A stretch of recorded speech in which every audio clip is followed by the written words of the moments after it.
Y vamos a empezar a ver lo que es el proceso legislativo. Ya les había mencionado que el proceso legislativo es la primera fuente formal o secundaria del ordenamiento jurídico. Ven ustedes que la ley del organismo judicial establece que por excelencia es la ley la fuente del derecho.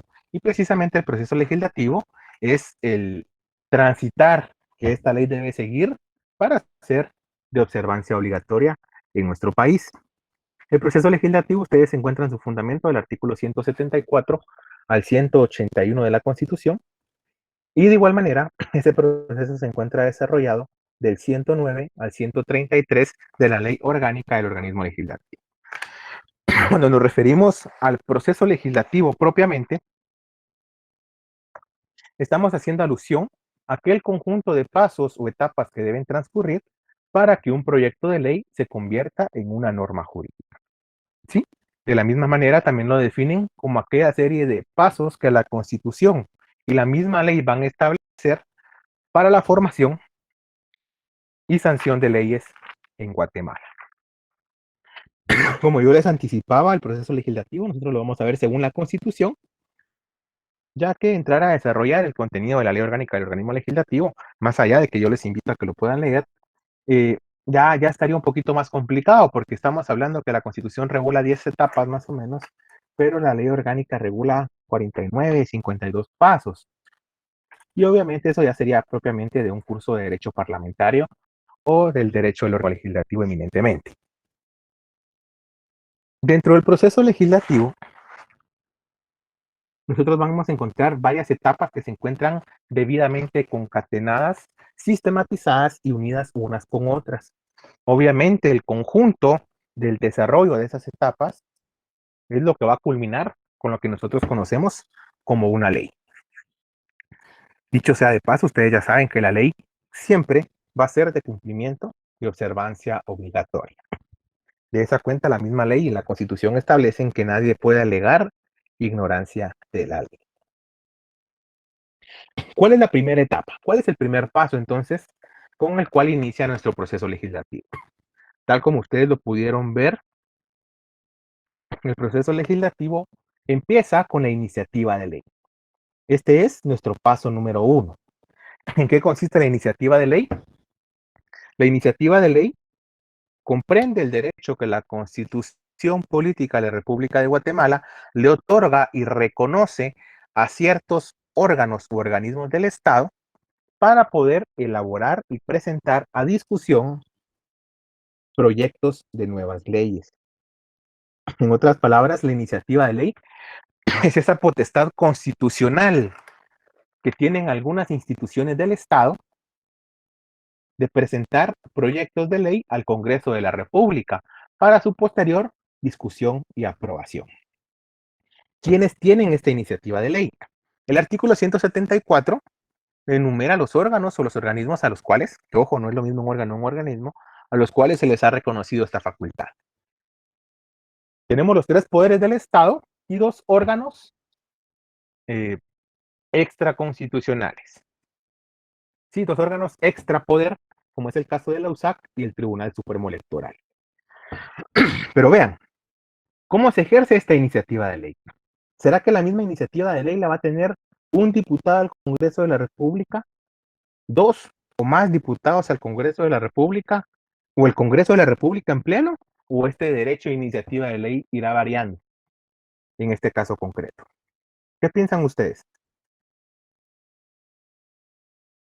Licenciado, buenas noches, compañeros. Yo me imagino que una bancada como tal presentar una iniciativa de ley para tener Una respaldo, bancada. ¿verdad? Sí, pienso. Gracias. ¿Alguien más? ¿Cómo creen ustedes que el organismo legislativo ejerce esa iniciativa de ley?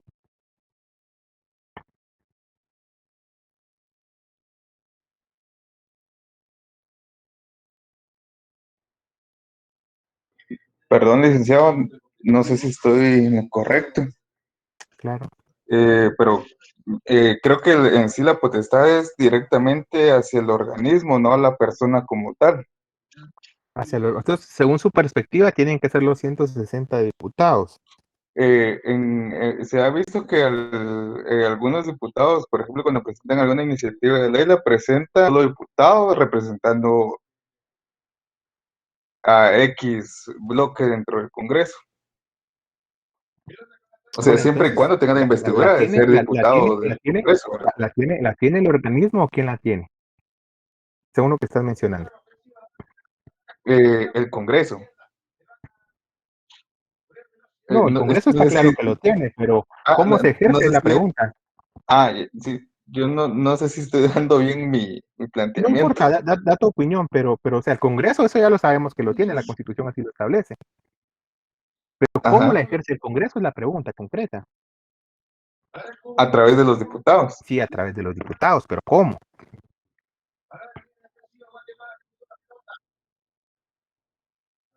Vean, vamos a aclarar un poquito más la idea. Gracias por los aportes. Tienen iniciativa de ley 5 organismos o instituciones del Estado. Entiéndase, el organismo legislativo, el organismo ejecutivo, el organismo judicial, la Universidad de San Carlos de Guatemala y el Tribunal Supremo Electoral. En el caso del Congreso de la República de Guatemala o el organismo legislativo, van a ejercer esta iniciativa los diputados que la conforman, pero ojo, puede ejercerla la totalidad de diputados, es decir, el Pleno, un diputado o un grupo de 2 o más diputados indistintamente. Es decir, a cada uno la alta investidura que representa le asiste ese derecho de presentar iniciativa de ley. ¿Sí? Ya sea que la presenten individualmente o colectivamente. Ahí no hay pierde, no hay problema. Y ellos pueden presentar iniciativas de ley en cualquier materia que ellos consideren pertinente. En el segundo caso, en el caso del organismo ejecutivo. ¿Cómo actúa el organismo ejecutivo? El organismo ejecutivo, según lo que establece la Constitución Política de la República de Guatemala y la ley orgánica del organismo ejecutivo, perdón, corrijo, ley del organismo ejecutivo, es el nombre correcto, el presidente siempre debe actuar refrendado por sus ministros. ¿Qué quiere decir esto? El presidente no puede actuar solo. Y ese fue el caso, no sé si ustedes recuerdan, cuando Jimmy Morales declaró non grato al comisionado Iván Velázquez, del por qué la CC otorgó el amparo. Y es porque el presidente actuó solo. Ningún ministro lo refrendó. Eso quiere decir que el presidente, que es el que representa al organismo ejecutivo, siempre tiene que actuar con sus ministros.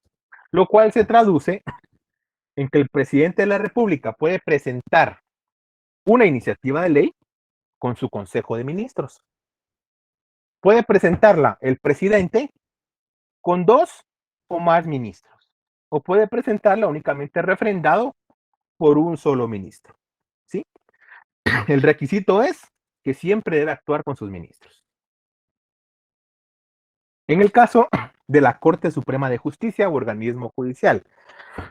En el caso del organismo judicial, el artículo 54 de la ley del organismo judicial, literal A, establece que la máxima autoridad dentro del organismo judicial es la Corte Suprema de Justicia. Esto quiere decir que ellos van a ejercer ese derecho de iniciativa de ley a través de la Corte Suprema de Justicia. Pero la Corte Suprema de Justicia está integrada por 13 magistrados. Esto quiere decir que la Corte sí tiene que actuar en bloque. La Corte no puede actuar individualmente. Eso quiere decir que hay 2 opciones. O presenta una iniciativa de ley la Corte Suprema de Justicia en pleno, es decir, con sus 13 magistrados, o la presenta por mayoría, es decir, por la mitad más uno del total de sus miembros, pero siempre como Corte Suprema de Justicia. Ahora bien, en el caso de la Universidad de San Carlos de Guatemala, es el único caso en el mundo donde a una universidad, sobre todo estatal, se le reconoce esa facultad de crear normas. Bueno, no de crear normas, de presentar proyectos para crear normas. En el caso de la Universidad de San Carlos de Guatemala, ustedes saben que la máxima autoridad es el Consejo Superior Universitario. Eso quiere decir que la Universidad de San Carlos de Guatemala va a presentar iniciativa a través de su Consejo Superior Universitario. Y aquí pasa lo mismo que con la Corte Suprema, lo puede hacer en pleno, con sus 41 integrantes, o con el visto bueno de la mayoría de ellos. En el caso del Tribunal Supremo Electoral, acá sucede lo mismo. Ellos pueden presentar iniciativas de ley a través del pleno de magistrados o con el visto bueno de la mayoría de ellos. ¿Sí? Pero vean algo bien importante. Yo le preguntaría, Linda Pérez, yo le preguntaría, ¿en qué materia puede presentar el Tribunal Supremo Electoral iniciativa de nuevas leyes? Disculpe, ¿me puede repetir la pregunta? Porque me falla un poco el internet. Claro, en el caso del Tribunal Supremo Electoral ya dijimos que tiene iniciativa de ley. Pero yo te preguntaría, ¿será que el Tribunal Supremo Electoral tiene que presentar iniciativas de ley solo en materia electoral? ¿O no? No, podría hacerlo fuera de... ¿Por qué? Razonemos la respuesta. Déjeme...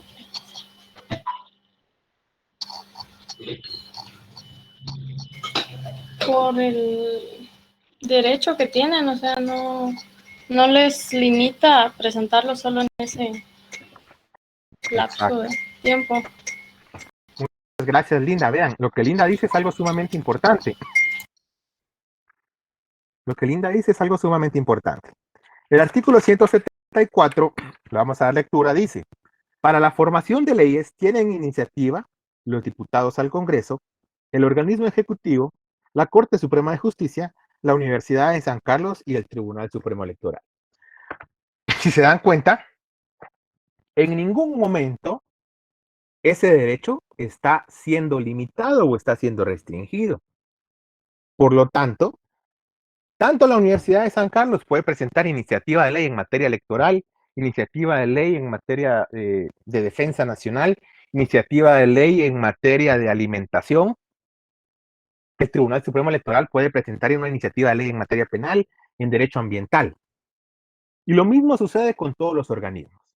De los 5 que tienen iniciativa, ellos pueden presentar iniciativas de ley en cualquier ámbito que ellos estimen pertinente.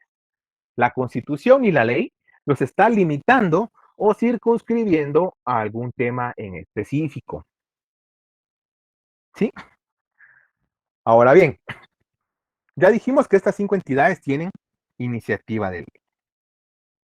El segundo paso, ojo, el primero es la iniciativa de ley. El segundo paso hace alusión a la presentación y a la admisión de la iniciativa de ley. Recuerden ustedes que el procedimiento legislativo inicia cuando alguno de los órganos o entidades a los que la Constitución les reconoce ese derecho presenta un proyecto de ley al Congreso de la República. ¿Sí? El único que puede crear leyes es el Congreso de la República. Los otros 5 tienen la facultad de presentar propuestas de leyes, pero el que crea, el que sanciona y el que las discute es el Congreso de la República, porque es a ellos quien la Constitución les reconoce esa facultad, a lo que denominamos la potestad legislativa. Pero vean, en cuanto a la presentación comprende el acto por medio del cual se pone a disposición del Congreso de la República de Guatemala un anteproyecto de ley. Y el mismo Congreso permite que éste continúe su trámite. ¿Sí? Esa es la presentación. Y hago énfasis. Aquí se le conoce como anteproyecto de ley. ¿Cómo debe presentarse ese anteproyecto de ley? Se tiene que presentar por escrito, se tiene que presentar en forma digital, tiene que estar redactado en forma de un decreto, en el cual se debe separar tanto la parte considerativa de la dispositiva. La parte considerativa es aquella donde va esa exposición de motivos que justifican la creación de la ley. La parte dispositiva ya es el contenido propio del mismo anteproyecto de ley. Se pueden acompañar la exposición de motivos, como les mencionaba, en la exposición de motivos va la justificación, va el por qué es importante, el qué efectos positivos trae regular esa situación. Podemos incluir estadísticas, podemos incluir estudios, consultorías, etcétera, ¿verdad? Adicionalmente a ello, toda aquella documentación que justifique y sustente la importancia de la ley.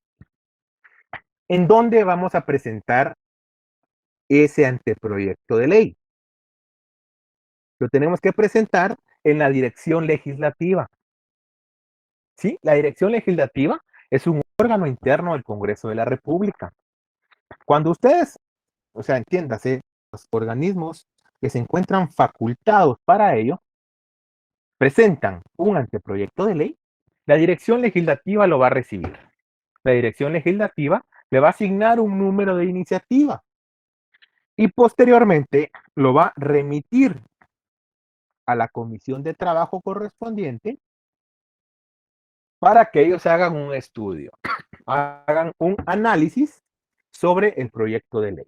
De ese proyecto, anteproyecto de ley, ellos tienen que presentar un dictamen que van a compartir con el Pleno de Diputados al momento de discutirlo. Esa es la presentación. En el caso de la admisión consiste en la aceptación del anteproyecto de ley para ser discutido, previo dictamen favorable de la comisión de trabajo encargada según la materia. En otras palabras, la admisión es el sometimiento de ese anteproyecto de ley al Pleno del Congreso para que sea aceptado, para que sea analizado y discutido. Una vez el anteproyecto ha sido admitido, se convierte en proyecto de ley.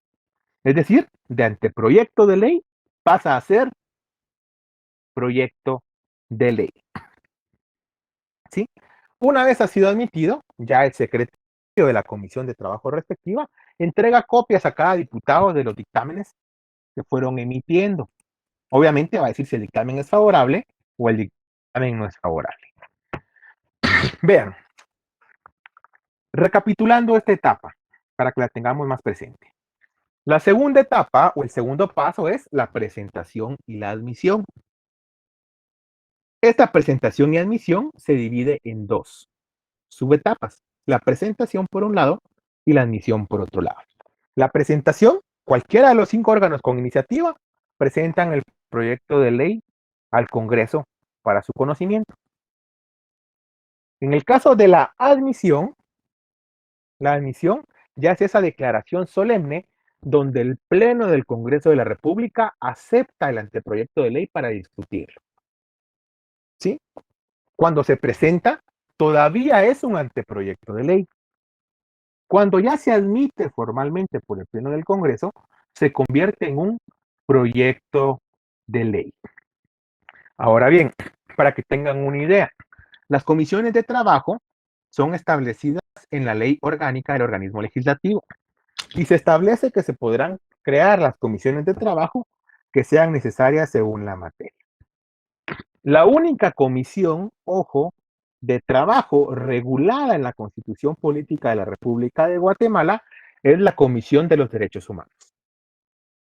Es la única comisión con rango constitucional. Eso quiere decir que el Congreso de la República, si quisiera, podría eliminar todas las comisiones. Pero para poder eliminar la Comisión de Derechos Humanos, tiene que hacer una reforma a la Constitución.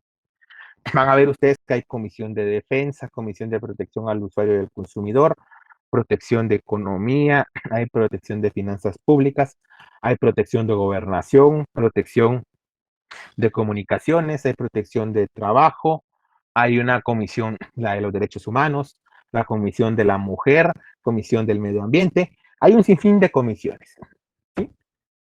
Cuando se presenta un anteproyecto de ley, se ve la materia y a esa comisión es enviada para que ellos emitan un dictamen. Ese es el segundo paso. El tercer paso es la discusión. Presentado y admitido para su trámite un proyecto de ley, se procede a su discusión. ¿En qué consiste la discusión? La discusión es esa etapa donde se va a deliberar, se va a hacer un análisis por el Pleno del Congreso de la República sobre el proyecto de ley. Ojo, en esta etapa se va a analizar y se va a someter a debate ese proyecto de ley. La regla general es que esa discusión, ese análisis, ese debate o deliberación tiene que realizarse en 3 sesiones distintas, celebrado diferentes días. Esa es la regla general. Tiene que ser discutido en 3 sesiones distintas, celebrados en distintos días. ¿Sí? De la misma manera, tenemos que tomar en cuenta que a toda regla general siempre hay una excepción. ¿Cuál es la excepción a que sea discutida en 3 sesiones distintas celebradas días diferentes? La excepción a la regla es que sea declarado de urgencia nacional. Cuando el asunto sea sumamente importante, uno o más diputados puede proponer al Congreso de la República que sea discutido en urgencia nacional. Para ello el Congreso tiene que votar, ¿verdad? Para ver si lo acepta.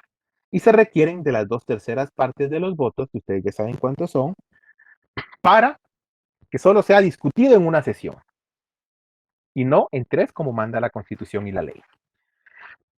Ojo, esa es la regla general y es la excepción. Para que sea declarado de urgencia nacional, repito, se necesita mayoría calificada, es decir, el voto favorable de las 2/3 partes de los diputados que integran el Congreso. Esa es la excepción. Vean entonces.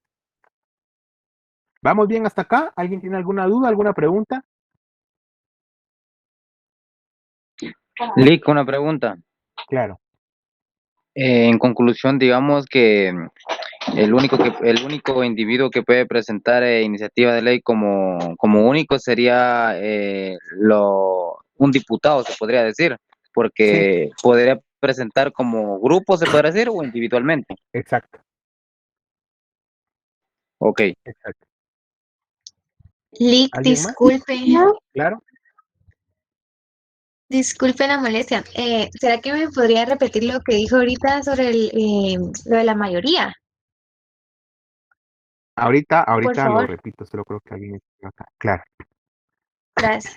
Le hice una Bien. pregunta. Y por ejemplo, ¿Sí de uno? el pueblo, así sale a manifestar y algo, no pueden iniciar ellos así una iniciativa de ley. No, no Ok. pueden. No pueden. Ahorita te voy a explicar por qué. Licenciado, Vamos a... disculpe una pregunta. En esto, lo Sí, de urgencia nacional entraría lo que sucedió el año pasado de estado de calamidad, ¿no? sí, sí. Ahí entraría eso. Ahí entraría eso. Ahorita les voy a poner ejemplos. Vamos a ir recapitulando nada más para que ustedes vayan viendo. Vean, repito. El tercer paso es la discusión. ¿Sí? Presentado y admitido para su trámite un anteproyecto de ley, ya se tiene que discutir el mismo, se tiene que analizar, se tiene que debatir. La regla general es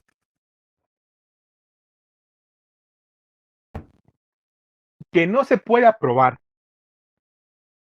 o no se puede entrar a votar para aprobar un proyecto de ley hasta que no se encuentre suficientemente discutido en la tercera sesión. ¿Sí? Eso quiere decir que el proyecto de ley, tal como lo establece la Constitución, tiene que ser discutido, aprobado o deliberado en 3 sesiones distintas celebradas diferentes días. Esa es la regla general. Toda regla general tiene una excepción y lo establece la misma Constitución. Y es que salvo que esa discusión sea declarada de urgencia nacional. Es declarada de urgencia nacional cuando la prioridad o la importancia del asunto así lo amerita. Pero para que sea declarada de urgencia nacional, únicamente se necesita el voto de las 2/3 partes del Congreso. Si se logra ese voto y es declarado su discusión en urgencia nacional, ya no se necesita que se discuta en 3 sesiones distintas celebradas días diferentes, sino únicamente en una sola sesión, una sola discusión. Esa es la excepción.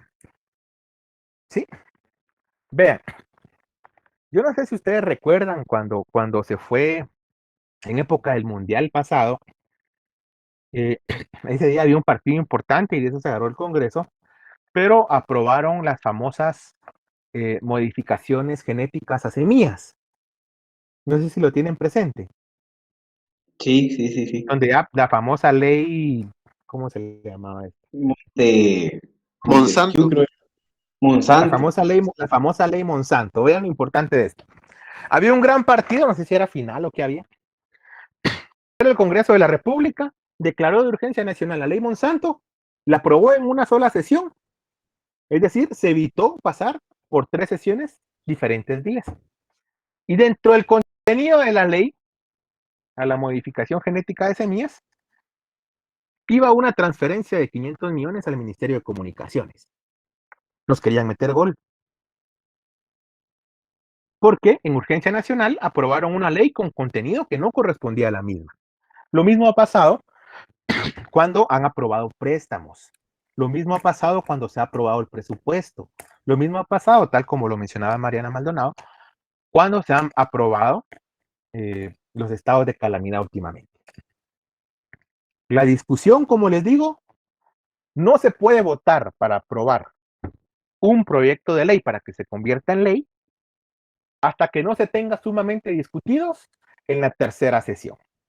¿Sí? Y se debe discutir 3 sesiones distintas, 3 días diferentes. Esa es la regla general. Pero si el Congreso, con las 2/3 partes de sus integrantes, aprueba que sea discutida en urgencia nacional, lo pueden hacer en una sola sesión. Ahora vean, dice que se debe discutir en 3 sesiones celebradas 3 días diferentes. Pero ¿qué sucede en esos 3 debates? En el primer y segundo debate se van a discutir 4 cosas importantes. La constitucionalidad de la ley, es decir, que no sea contraria a lo que establece la Constitución, que esté en armonía con los presupuestos establecidos en la Constitución, que no limite o restrinja los mandatos constitucionales. Se va a discutir la importancia, la conveniencia y la oportunidad del proyecto. Ya en el tercer debate, o sea, el tercer día, se va a votar si se sigue discutiendo por artículos o si por el contrario se desecha y se archiva. Eso sucede en la etapa de la discusión. Una vez ha sido suficientemente discutida en su tercera sesión, o si fue declarada de urgencia nacional, ya pasamos al siguiente paso, que es la aprobación. La aprobación, ya el Congreso de la República vota si la ley se aprueba o no se aprueba. Eso quiere decir que después de discutida una ley o un proyecto de ley, con el voto de la mayoría absoluta, o en su caso, con el voto de la mayoría calificada, si así lo exigiera la Constitución o la ley, se va a aprobar un proyecto de ley.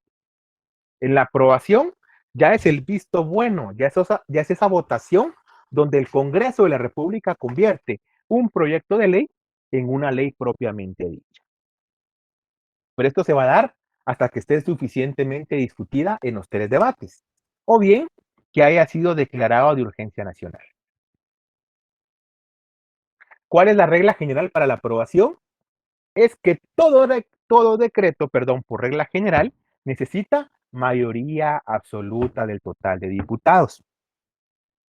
¿Cuál es la mayoría absoluta? El 50% más un voto de los diputados. Pero en la aprobación también hay casos donde no se requiere la mayoría absoluta. Estos casos la misma ley los va a determinar cuando se dan. ¿Sí? Y en estos casos se requiere una mayoría calificada, es decir, las 2/3 partes de los votos del total de diputados.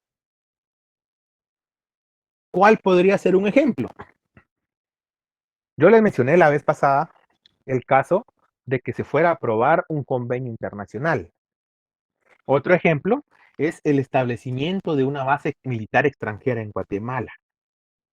Sí, eso tienen que aprobarlo mediante una ley. Pero en este caso, la Constitución manda que sean las 2/3 partes. Ojo, la regla general es mayoría absoluta, mitad más uno.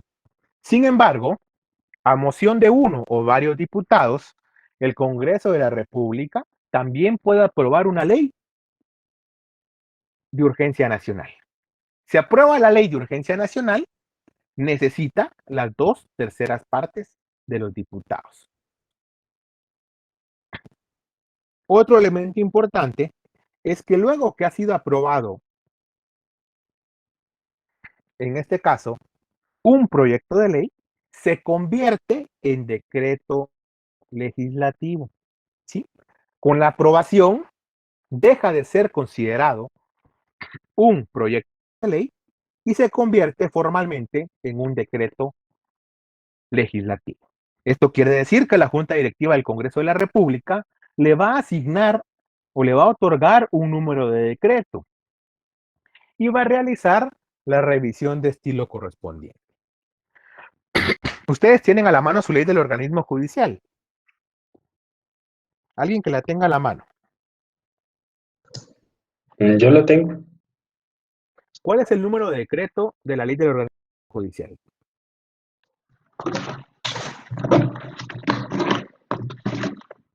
La ley de organismo judicial sería la 2-89, decreto 2-89. Es el decreto número 2-89 del Congreso de la República. Ese es el número de decreto. Gracias a los que participaron. Si se dan cuenta, está integrado por dos cifras. El 2 corresponde al número de decreto en el año. Y el que está después del guión corresponde al año. Eso quiere decir que la ley del organismo judicial es el decreto número 2 ¿de qué año? 89. 86. Otro ejemplo claro. Código Civil. El Código Civil es el decreto ley 106. El Código de Trabajo es el decreto número 1441. ¿Sí? Si se dan cuenta, los números de decreto van variando según el sistema de nomenclatura que utilizará el Congreso en su época. Pero lo que queremos dejar claro es que cuando se crea un proyecto de ley bajo la nueva Constitución, es la Junta Directiva la que le asigna ese decreto. A los decretos legislativos aprobados este año, les corresponde que le asignen el número de decreto en su orden correlativo más el año. Entonces sería el decreto 1/2001, 2-2021, perdón, 3-2021 y así sucesivamente. ¿Sí? Es la Junta Directiva la que una vez ha sido aprobado, le asigna ese número de decreto y ya hace la revisión de estilo correspondiente. Hasta acá son los pasos que se dan en el organismo legislativo. El siguiente paso ya se da en el organismo ejecutivo. Y esto se da producto de la división de poderes. Se da producto de esa teoría de frenos y contrapesos, donde un organismo de Estado puede limitar y controlar el poder arbitrario de otro organismo de Estado. El paso número 5 es la remisión del decreto aprobado al organismo ejecutivo. Luego que ha sido aprobado un decreto legislativo, aquí es decreto legislativo, ojo, la Junta Directiva del Congreso de la República debe remitir ese decreto legislativo aprobado al organismo ejecutivo. ¿Para qué lo remite? Para que el organismo ejecutivo lo sancione o lo vete. Para esto, la Junta Directiva tiene un plazo de 10 días. Es decir, aprobado un decreto legislativo, la Junta Directiva del Congreso de la República tiene 10 días para remitir ese decreto legislativo al organismo ejecutivo. El paso número 6 es la sanción, el veto o la sanción tácita. Sanción, veto o sanción tácita. Una vez ha sido remitido un decreto legislativo por la Junta Directiva del Congreso de la República al organismo ejecutivo, se pueden dar 3 posibilidades o 3 escenarios. El primer escenario es la sanción. El segundo escenario es la sanción tácita. Y el tercer escenario es el veto presidencial. En el primer escenario, en el caso de la sanción, una vez el decreto legislativo se encuentre en poder del organismo ejecutivo, ojo, no del presidente, del organismo ejecutivo, y el ejecutivo está conformado por el presidente, vicepresidente y su consejo de ministros, ya que dijimos que no puede actuar solo, ¿verdad? Una vez se encuentre en el organismo ejecutivo, este decreto legislativo es recibido por el presidente de la República. El presidente de la República, quien debe actuar con sus ministros, como ya lo explicamos, tiene un plazo de 15 días para decidir si sanciona o veta ese decreto. ¿Sí? Esa es la regla general. Yo les preguntaría, tanto el plazo de 10 días que se tiene de parte de la Junta Directiva para remitirlo al Ejecutivo, como este plazo de 15 días que tiene el presidente para decidir si lo veta o lo sanciona, ¿estamos hablando de días hábiles o estamos hablando de días inhábiles? Wagner Iván, ¿días hábiles o días inhábiles?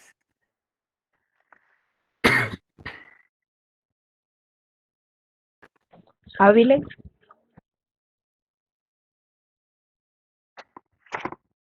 ¿Los demás hábiles o inhábiles?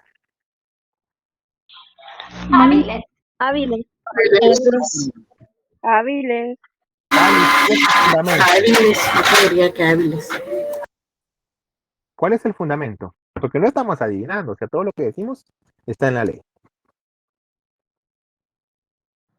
Si no estoy mal, licenciado, es la ley del organismo ejecutivo que indica que si no se indica el plazo, si es calendario, solo se indica días, se consideran hábiles. ¿Qué ley? Si no estoy mal, es la organismo la ley del organismo judicial, pero.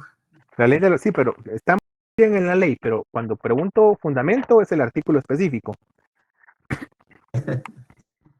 No, o sea, miren, no lo tomen a mal. Se los digo porque vamos a ser abogados. O sea, un abogado siempre tiene que hablar con fundamento. Está bien que sepamos en dónde se encuentra, pero sí tenemos que tener la claridad, máximo que ya hicimos una tarea. Vean, Adiel está en lo correcto. Ley del organismo judicial es una ley de interpretación general. El artículo 45 se refiere al cómputo de los plazos. Dice, el cómputo de los plazos legales en toda clase de procesos se observarán las reglas siguientes. Y nos vamos a la literal E. La literal E dice, en los plazos que se computen por días, no se incluirán los días inhábiles. Son inhábiles los días feriado que se declaren oficialmente, los domingos y los sábados, cuando por adopción de jornada continua de trabajo o jornada semanal de trabajo, no menor de 40 horas, se tengan como días de descanso, y los días que por cualquier causa el tribunal hubiese permanecido cerrado en el curso de las horas laborales. ¿Sí? Cuando hablamos de días, hay 2 tipos de días. Días hábiles, que únicamente es de lunes a viernes, salvo que la jornada laboral compute el sábado como hábil. ¿Sí? Pero en este caso nos vamos a lo que establece el organismo judicial, y como el organismo judicial no labora sábados, días hábiles son de lunes a viernes, salvo que en esos días haya un feriado o un asueto, que no es lo mismo.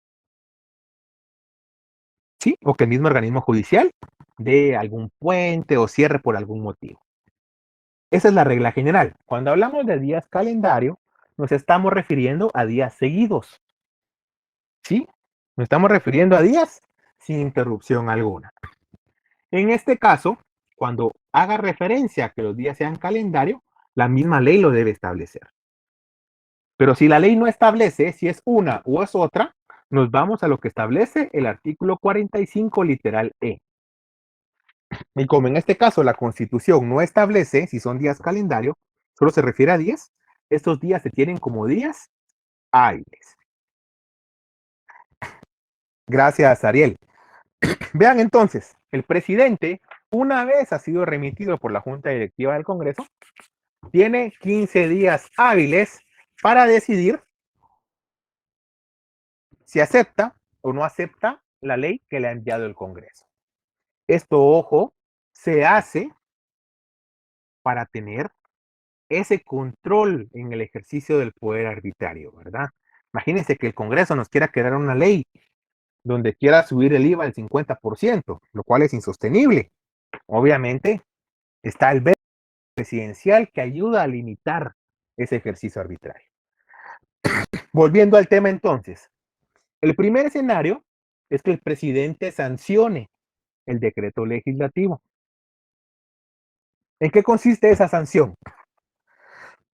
La sanción es el acto mediante el cual el presidente de la República manifiesta que acepta el decreto aprobado por el Congreso de la República, porque en este caso considera que se adecúa a los intereses nacionales.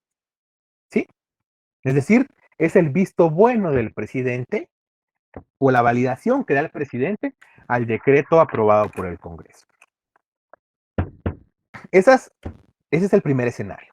Si el presidente sanciona ese decreto legislativo dentro del plazo que establece de 15 días, continuamos con todo el desarrollo del proceso legislativo en forma normal. ¿Sí? Ya vamos a la promulgación, a la publicación, etcétera, ¿verdad? El segundo escenario, que es la sanción tácita, se da en aquel caso que al presidente se le venzan esos 15 días hábiles y no se manifieste. Ni lo acepta ni lo rechaza, ni lo sanciona ni lo veta. En este caso, la doctrina le ha denominado a esta circunstancia sanción tácita. ¿Por qué se le denomina sanción tácita? Porque la misma Constitución nos da la salida. En caso de que haya una inactividad o una omisión o un vencimiento del plazo de parte del presidente, no importa si es consciente o inconsciente, si es voluntario o no, al momento que transcurren los 15 días, el presidente no se pronuncia, si lo sanciona o lo veta, automáticamente la Constitución presume legalmente que la ley fue aprobada. ¿Sí? De esa cuenta, el decreto se tiene por sancionado y el Congreso de la República lo debe promulgar como ley dentro de los 8 días siguientes. Ojo, aquí la promulgación ya no la hace el presidente.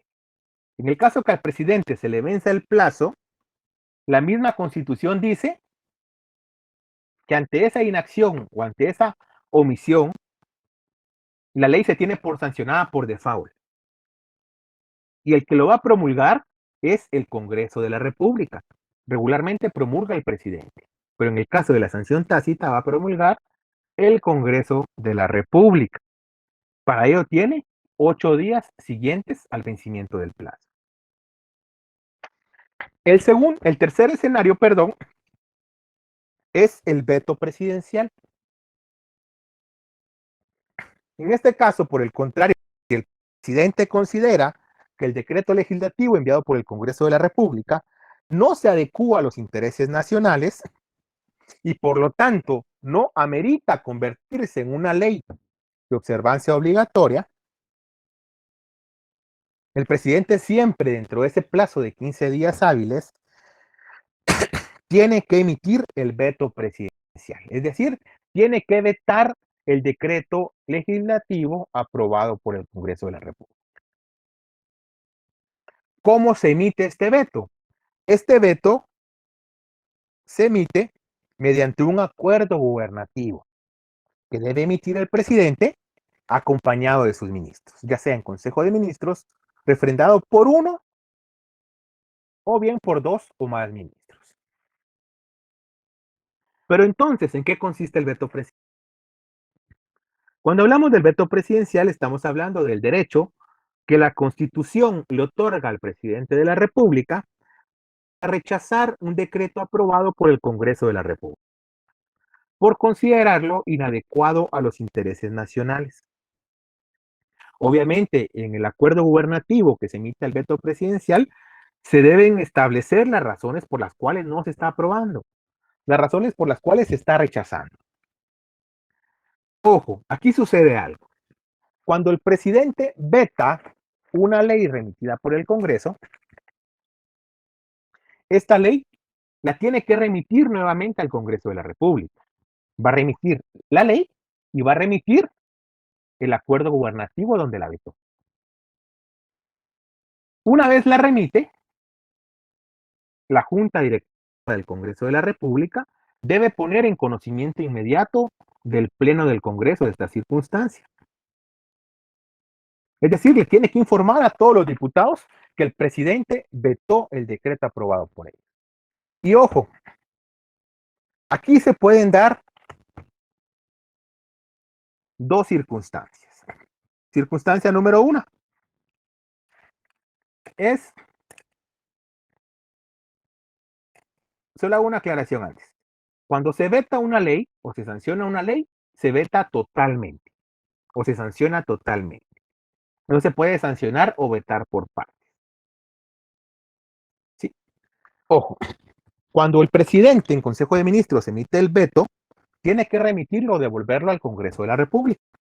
La Junta Directiva del Congreso lo pone de conocimiento inmediato del Pleno de Diputados. Y hay dos opciones. Opción número 1. Aceptan el veto y hacen las modificaciones que el presidente les sugirió. Esa es la opción número 1. Aceptan el veto y hacen o incorporan las modificaciones que el presidente sugirió. La opción número 2 es que acepten el veto y archiven la ley. Es decir, la ley no nace a la vida jurídica y no surte efectos jurídicos. Ahora bien, por el contrario, si el Congreso no acepta el veto presidencial,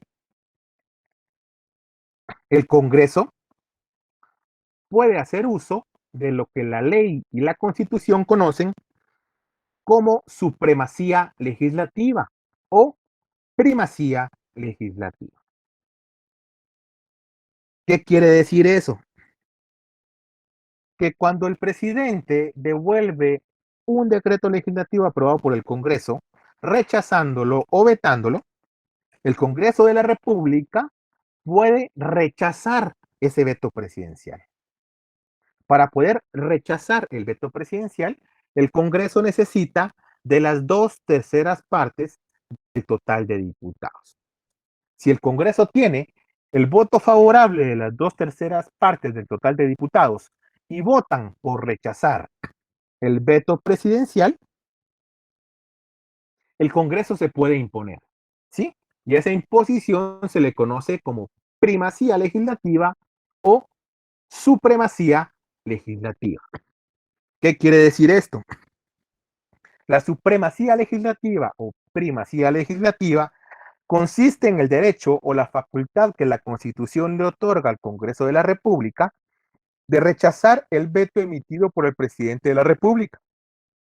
Y en caso de rechazarlo, que ojo, ya dijimos que es con las 2/3 partes o mayoría calificada, el organismo ejecutivo obligadamente debe sancionar y promulgar la ley. ¿Sí? Dentro de los 8 días siguientes de recibido. Si el Congreso rechazara el veto presidencial, y el presidente no cumple con esa obligación de sancionarlo y promulgarlo dentro de los 8 días siguientes, la misma Junta Directiva del Congreso de la República puede ordenar su publicación en un plazo que no exceda de 3 días siguientes. Y la ley surte efectos y nace a la vida jurídica. ¿Estamos bien hasta acá? ¿Tienen claro lo que es sanción, lo que es veto, lo que es sanción tácita y lo que es la primacía legislativa? Disculpe, licenciado, una pregunta. Sí, Alex. ¿El veto es rechazar entonces? El veto es el rechazo. Por decirlo de alguna manera coloquial, es el rechazo. Ah, La ok. sanción En es la conclusión, admisión. digamos, el presidente puede rechazar la ley que promulga el Congreso, de igual forma también el El Congreso Congreso puede... no promulga. El Congreso no promulga, no confundamos términos. La promulgación es propia del presidente. Ah, ok. Para que lo veamos de otro punto. Bien. Una vez el Congreso ha aprobado un decreto legislativo, tiene que enviarlo al organismo ejecutivo. El organismo ejecutivo tiene 3 opciones. Lo acepta, que es lo que se le conoce como sanción. Lo rechaza, que es lo que se le conoce como veto. O no hace nada. Se le vence el plazo y no omite opinión. Es la sanción tácita. En el caso de que lo sancione, o sea, que da el visto bueno porque se adecua a los intereses nacionales, se continúa con todo el proceso legislativo normal.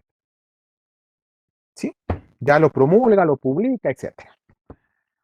En caso de que se dé la sanción tácita, cuando se da la sanción tácita, la misma ley, para evitar que se quede estancado ese decreto legislativo, dice que si el presidente se le vencen los 15 días hábiles y no lo sanciona ni lo veta, automáticamente la ley presume que el decreto ha sido sancionado. ¿Sí? Y de esa cuenta ya es el Congreso el que promulga en ese único caso, en un plazo de 8 días. En el caso del tercer escenario, que el presidente vete un decreto legislativo, obviamente el presidente está rechazando el decreto aprobado por el Congreso. Como lo está rechazando, la ley vuelve al Congreso de la República con las observaciones que hizo el presidente. Hay 3 opciones. Opción 1, el Congreso acepta el rechazo o acepta el veto presidencial, que es lo técnico, y archiva la ley. La ley no nació a la vida jurídica. ¿Sí? Se fue a guardar. Opción número 2, el Congreso acepta el veto y hace las incorporaciones y modificaciones necesarias que el presidente sugirió. Obviamente, para esto el Congreso tiene que volver a discutir esas incorporaciones y esa modificación a la ley que ya hizo. Y obviamente tienen que ser aprobadas posteriormente, ¿verdad? Para seguir con todo el debido proceso. Y opción número 3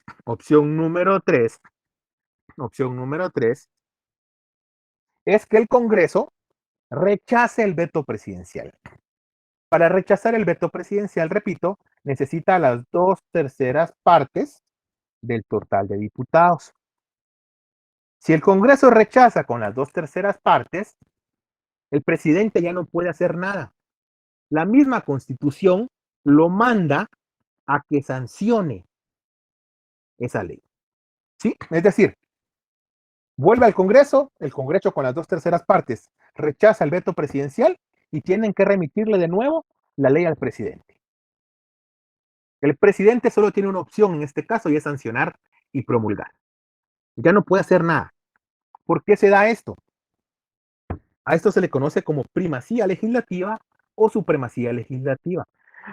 Y esto se da porque la facultad de crear leyes es propia del Congreso de la República, no del presidente. El presidente solo actúa como un medio de control, pero aún así el presidente vete la ley, el Congreso puede imponerse, porque es facultad propia del Congreso crear leyes. Pero para poderse imponer necesita de una mayoría más grande, en este caso, las 2/3 partes o una mayoría calificada. ¿Sí? Si el Congreso rechaza el veto con las 2/3 partes de los votos de los diputados, el presidente sí o sí tiene que sancionar la ley, no tiene otra opción. La sanciona y la promulga en un plazo que es en un plazo de 8 días siguientes. Si el presidente se le va ese plazo, si el presidente hace berrinche y no lo toma en cuenta, la misma ley faculta que ante la negativa del presidente de hacer esa sanción obligatoria, esa promulgación obligatoria, la junta directiva puede mandarla a publicar sin que sea sancionado y sin que sea promulgada. Eso quiere decir que la ley entra en vigencia sí o sí. Esa es la supremacía legislativa. Ustedes la encuentran explicada en el artículo 179 de la Constitución. Aquí me preguntan, Ashby, disculpe, Lick, ¿puede repetir lo de los días hábiles e inhábiles? Ashby, la invito a que lea el artículo 45, literal E. Ahí se encuentra precisamente esa explicación. La regla general es que cuando una ley no indica expresa o tácitamente si el día es hábil o es inhábil, se entiende que la ley se refiere a días hábiles. Y así se hace el cómputo, según lo establece el 45, literal E, de la ley del organismo judicial. Salvo que la ley establezca que son días calendario, ¿verdad? Y si contamos todos los días. Emily, sí, la sanción se puede decir que no es la aprobación, porque la aprobación corresponde al Congreso. La sanción es ese visto bueno que da el Congreso.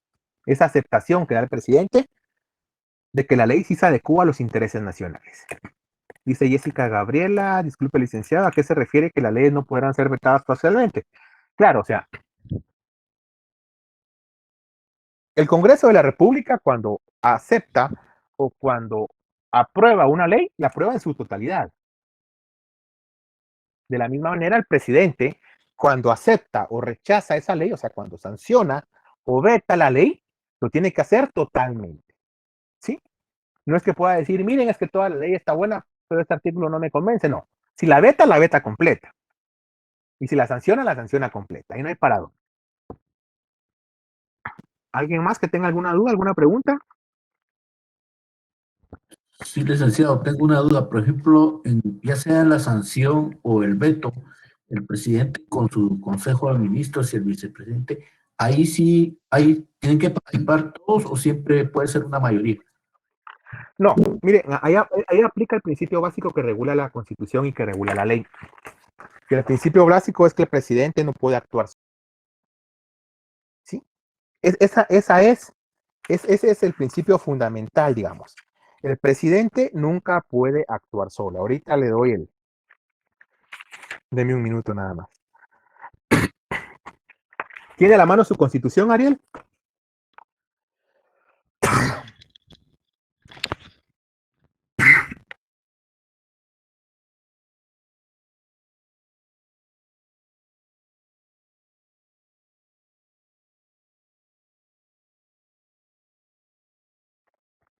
Ariel tiene a la mano la Constitución.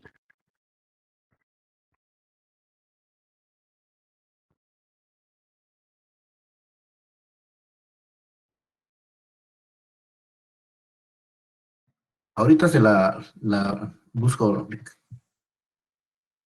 Vean, alguien que la tenga a la mano, que nos haga favor de leer el artículo 182, segundo párrafo.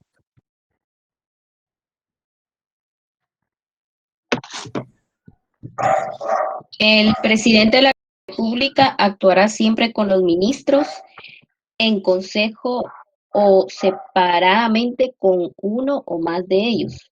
Es el comandante general del ejército. Hasta ahí está bien. Vean, el presidente de la República actuará siempre con los ministros. En consejo, o sea, con todos, porque el consejo de ministros están todos, o separadamente con uno o más de ellos. Eso aplica para toda la actuación del presidente, siempre. Y lo mismo regula la ley del organismo ejecutivo. El presidente nunca puede actuar solo. Por eso fue que cuando Jimmy Morales quiso expulsar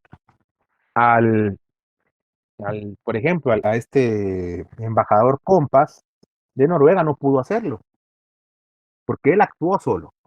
Cuando él hizo ese gallo gallina de que expulsaba a Iván Velázquez de la CICIG, a la CICIG de Guatemala, tampoco pudo hacerlo porque él actuó solo. Sí, eso obviamente fue para quedar bien ante algún sector de la población, pero él sabía que no iba a surtir efecto su decisión, porque el presidente nunca puede actuar solo. Eso aplica para proceso legislativo, eso aplica al momento de crear un reglamento, eso aplica para cualquier cosa. De esa cuenta, al primer ministro que el presidente nombra es al ministro de Gobernación. Y después de nombrar al ministro de Gobernación, ya nombra a todos los demás ministros. Y el ministro de Gobernación es el que refrenda los nombramientos. El presidente nunca puede actuar solo. Eso aplica siempre a él. Pregunta Víctor. Gracias, licenciado, muy amable. Pero a pesar de ser aprobada por el Congreso una ley, ¿se puede impugnar ante la CC? No, vea, no se puede impugnar, porque no es una impugnación. Cuando hablamos de la naturaleza de la impugnación, es que no estamos de acuerdo con algo. Sí, cuando estamos impugnando, es porque manifestamos nuestra postura en contraria. Ante la CC no impugnamos nada. Ante la CC se puede presentar, en el caso de que una acción de inconstitucionalidad, cuando la norma sea contraria, a los mandatos de la Constitución. Sí, nada más.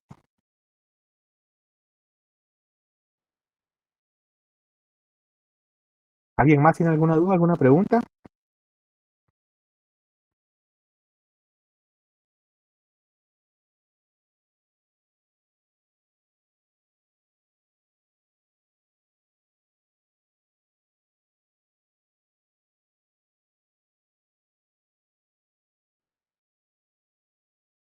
¿Alguien más que tenga alguna duda, alguna pregunta?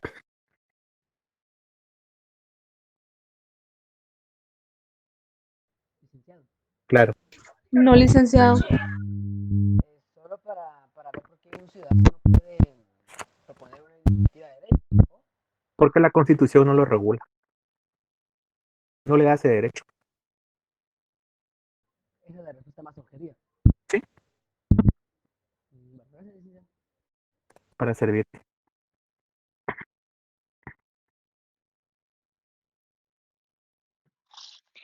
Licenciada, una Araceli, consulta. perdón. Araceli, ¿a qué se refiere su pregunta? Si puede prescribir una iniciativa de ley, si nos puede aclarar, le agradecería.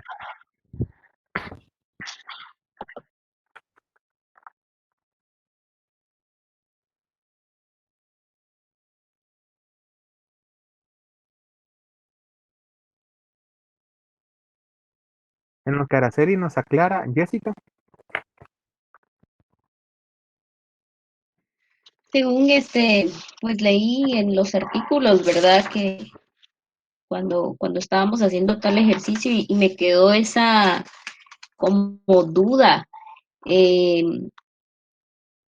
Eso significa que los del Congreso No, los del tienen un Congreso no. papel ¿Quiénes son los superior del al del... Congreso? Los diputados del Congreso tienen un papel superior Gracias. al presidente, a la No. presidencia. ¿Qué dice la Constitución de los tres poderes del Estado? Eso ya lo tocamos en clase. El 33.3%. Tienen todo. Ningún organismo es superior a otro. Ya, es que como aquí en el artículo Gracias, Jeremy. 81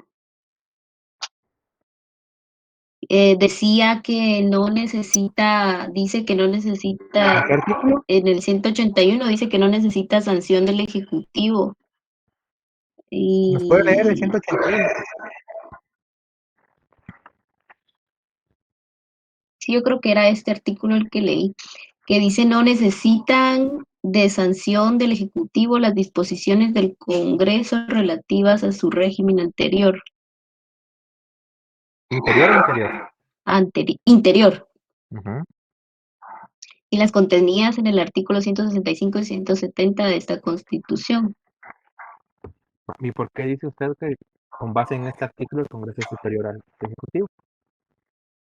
Yo creo que sí fue en esta que lo leí.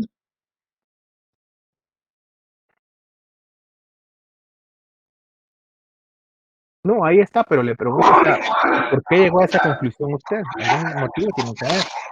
No, ¿O cuál no fue llegué el a la análisis que hizo? conclusión, solo me quedó así como una duda, porque igual en el 179 dice que también 8 No, días vea, siguientes. tal vez le replanteo la pregunta, porque no la comprendí. ¿Qué de lo que regula ese artículo le hace creer que se establece la superioridad de un organismo sobre otro?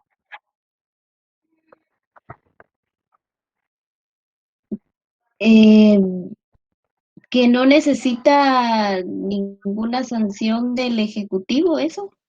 Pero eso no lo hace superior.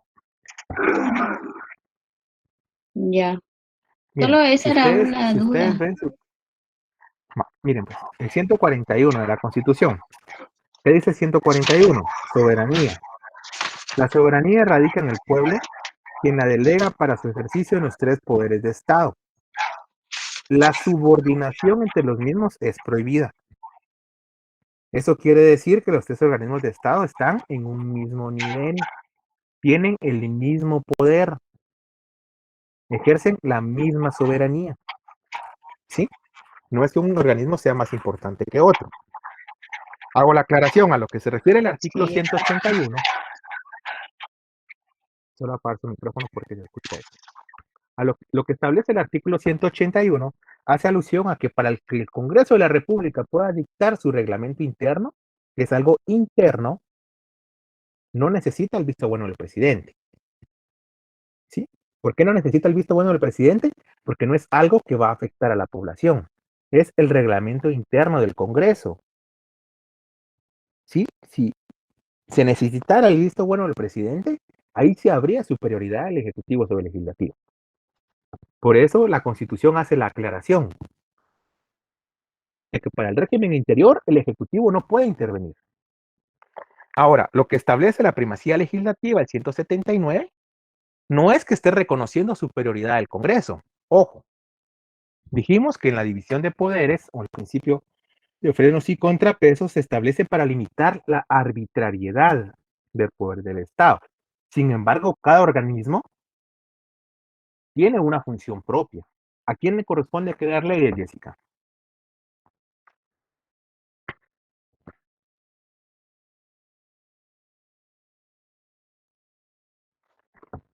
Al Congreso. Al Congreso. Ajá, al Al Congreso. Congreso. Congreso de la República. No. Gracias, Leslie y Jessica. Vean, le corresponde al Congreso. ¿Sí? Sin embargo, el Ejecutivo tiene que sancionar como un mecanismo de control, como un filtro para evitar arbitrariedad. No obstante eso, también puede hacer que el Ejecutivo se encuentre viciado y que el Ejecutivo quiera limitar el ejercicio del Legislativo. De esa cuenta, como la función de crear leyes es propia del Congreso, la misma Constitución le reconoce esa primacía al Congreso de la República. Pero le dice que para poderse imponer, porque ellos son los que tienen esa facultad de crear normas, no el presidente, necesitan una mayoría más amplia, una mayoría más difícil de lograr. ¿Sí? Es por eso nada más. Lo que se está haciendo es respetar el principio de frenos y contrapesos, ese principio de división de poderes, para que tampoco el presidente de la República pueda bloquear el trabajo del Congreso de la República. Porque si se pudiera hacer eso, donde el presidente decidiera qué es ley y qué no es ley, al final de cuentas, sí se estaría diciendo que el Ejecutivo es superior sobre el Ejecutivo. Lo que hace este principio de supremacía legislativa o primacía legislativa precisamente es mantener el equilibrio de poderes, porque al que le corresponde decidir qué es ley o no es al Congreso de la República. ¿Alguien más que tenga alguna duda, alguna pregunta?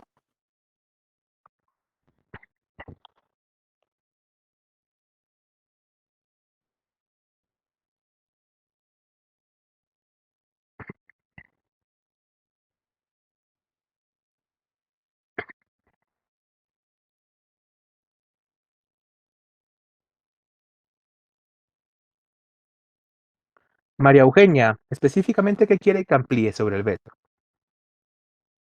Ojo, no hemos terminado No hemos terminado eh, no hemos terminado de desarrollar el proceso legislativo todavía. Nos quedamos hasta el veto. Nos faltan todavía 4 pasos. Pero en específico, ¿qué necesita el veto que le pueda ampliar?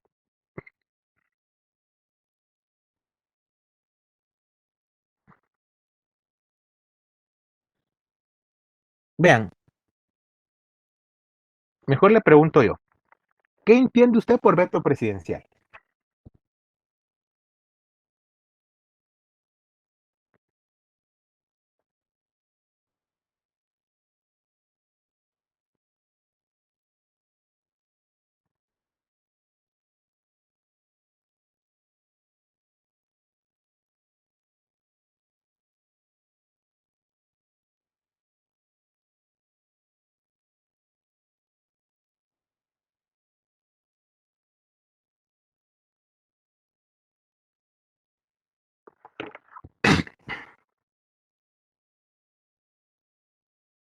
No, yo creo, María Eugenia, que tiene errado los conceptos. Yo empezaría por separar en qué consiste cada uno de ellos. Vea, la sanción, la sanción es muy diferente al veto.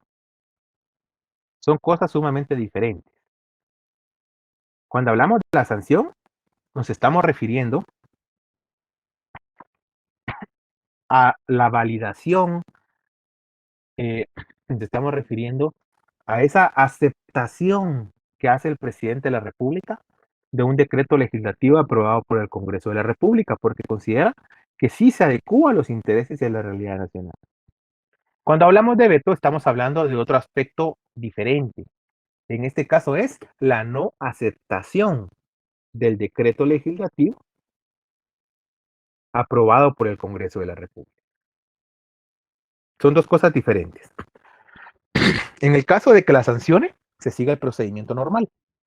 En el caso de que el presidente vete un decreto legislativo aprobado por el Congreso de la República, el presidente está manifestando no estar de acuerdo con esa ley. De esa cuenta, el presidente tiene que emitir un acuerdo gubernativo donde explique las razones del por qué no está de acuerdo. O sea, tampoco es que pueda hacerlo arbitraria y caprichosamente, no, tiene que tener un fundamento y un sustento. Ese veto presidencial se envía junto con el proyecto de ley, junto con el decreto legislativo, perdón, nuevamente al Congreso de la República. El Congreso tiene 3 opciones. Opción número 1, acepta el veto y archiva la ley. No nace a la vida jurídica. Opción número 2, acepta el veto y hace las modificaciones. Y para ello tiene que volver al proceso legislativo, ¿verdad? A su discusión, etc. Opción número 3 es que rechaza el veto emitido por el presidente. Para rechazar el veto emitido por el presidente, necesita las 2/3 partes del Congreso de la República. ¿Sí? Mayoría calificada. Sin eso no lo pueden rechazar. Si las 2/3 partes del Congreso de la República rechazan ese veto presidencial, en otras palabras, el Congreso está ratificando el decreto legislativo previamente aprobado. Y como lo está ratificando con las 2/3 partes, prácticamente están dejando sin efecto el veto emitido por el presidente. De esa cuenta tiene que enviarse nuevamente el decreto legislativo al presidente ya ratificado por las 2/3 partes y el presidente está obligado, quiera o no, a sancionarlo y a promulgarlo.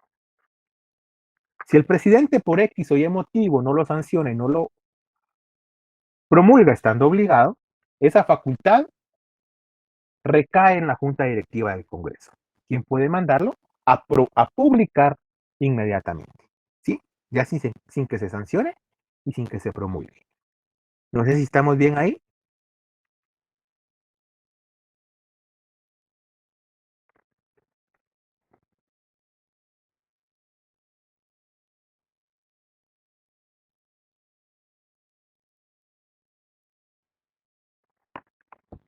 Licenciado, disculpe, aún así si este veto lo trasladan al presidente para que lo promulgue, porque es de interés público, ¿verdad? De la población. Primero tiene que sancionarlo y de ahí promulgarlo. Pero después regresa que es vetado. Aún así, la Junta Directiva del Congreso lo puede publicar. No, es que miren, no confundamos, Carolina. El presidente una vez puede ejercer el veto o la sanción. Una vez se ejerce la primacía legislativa, es decir, esa facultad que tiene el Congreso para ratificar la ley que ya aprobó previamente y para rechazar el veto del presidente, el presidente ya no se puede volver a oponer. La misma Constitución manda que el presidente sancione, es decir, dé su visto bueno. Ah, ok, muchas Ahí gracias. no tiene para dónde, no es que se convierta, si no imagínense, el presidente lo veta, lo vuelven a sancionar, lo vetan y así nos estamos y nunca terminamos. Ah, Tiene que haber certeza jurídica. Una gracias. vez puede vetar el presidente Gracias. para servirle. Vean, vamos a continuar la siguiente clase. La siguiente clase vamos a retomar la parte del proceso legislativo, vamos a terminar con la promulgación, la publicación, el vacatio legis y la vigencia. Vamos a hablar también de los tipos de vigencia, vamos a hablar ya sobre la ley propiamente dicha, vamos a hablar sobre la jurisprudencia, la doctrina, la costumbre, los principios generales del derecho y el proceso contractual nacional. Ojo, esto para que ustedes puedan ir avanzando.